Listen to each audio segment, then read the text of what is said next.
Si vous remarquez ceci sur votre poignet, appelez d'urgence un médecin. La raison est effrayante.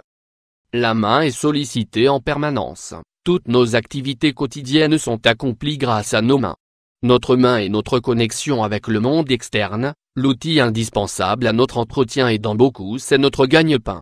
La fréquence et l'intensité avec laquelle on utilise les mains peuvent affecter celles-ci. Certains troubles peuvent se manifester comme des fourmillements, des engourdissements, une fracture, une entorse voire un kyste synovial. Qu'est-ce qu'un kyste synovial?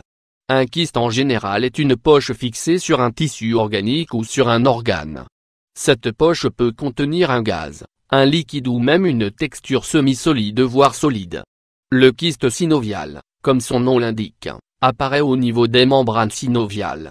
Les membranes synoviales servent à tapisser les articulations mobiles grâce à leur liquide gélatineux qui forme un film lubrifiant. Quand il y a une hernie de l'articulation du poignet, cette membrane devient une poche qui s'étend vers l'extérieur de l'articulation en créant une boule.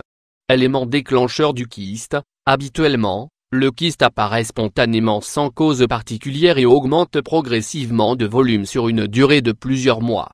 Le patient ne s'en aperçoit qu'à la suite d'un traumatisme ou d'un effort violent. Le côté esthétique ou douloureux motive les personnes ayant ce kyste à consulter. Caractéristiques du kyste synovial et ses types. Ce kyste a plusieurs caractéristiques, c'est une tuméfaction bénigne. Il est souple et indolore mais inesthétique.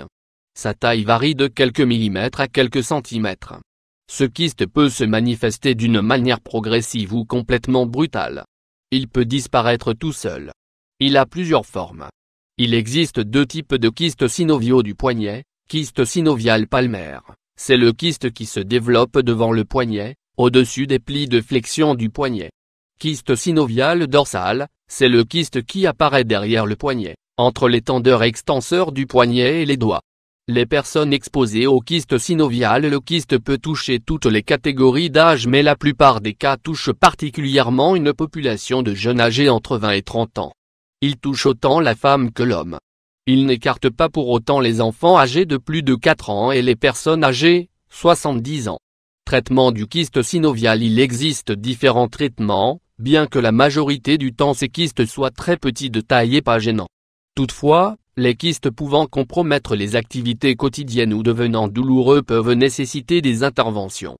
Le risque de récidive est notifié à des pourcentages variés selon le type de traitement. Voici quelques traitements préconisés dans le cas du kyste synovial. Pression. Si le kyste n'est pas épais, on peut exercer une pression avec le pouce ou une pièce de monnaie sur le kyste afin de le faire éclater et libérer de son liquide. Cette méthode n'apporte que 30% de guérison définitive et expose à une récidive de 50%.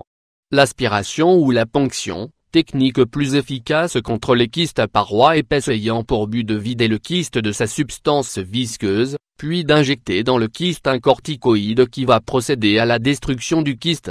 Elle se réalise en consultation et évite donc une intervention chirurgicale. Le taux de récidive est de 20 à 30%. L'intervention chirurgicale, l'ablation chirurgicale sous arthroscopie de ce kyste et sous anesthésie locale. En général, on extrait également les petits kystes qui sont souvent la source de récidive. L'intervention ne dure pas longtemps, 15 minutes, et le temps de convalescence n'est pas long non plus. On peut faire usage de notre main quelques heures après. Il est conseillé de ne pas forcer sur le poignet durant les semaines qui suivent l'intervention. D'autres causes du gonflement du poignet. Un poignet enflé peut être causé par une arthrite, un hygroma, une tendinite de Kervin aussi bien que par des entorses, des lipomes, des tensions et des fractures osseuses.